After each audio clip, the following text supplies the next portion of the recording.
Iteranao ao inty ao ray, anompo anao ao mandraky izay inty ao tombo.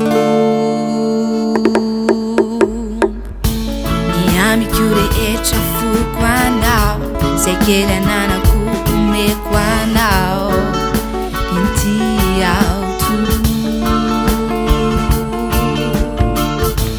Iteranao ao inty ao ray, anompo anao ao mandraky izay inty ao tombo.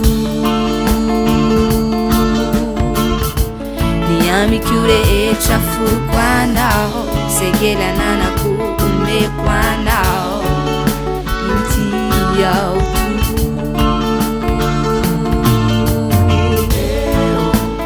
Raha vao misy ny tavako, raha vao mihiratra reo masoko, zaiko ny tsy lazo ny hatsaranao, zaho mbola ilaza lehibe anao.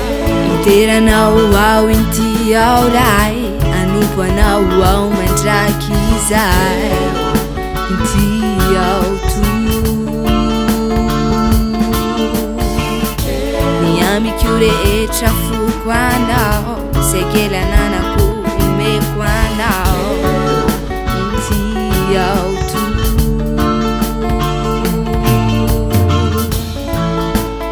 Na anjombonaza izany androko, nandao ay ireto namako, na anenjika azy izao rehetra izao, izao mbola hilaza lehibe ianao.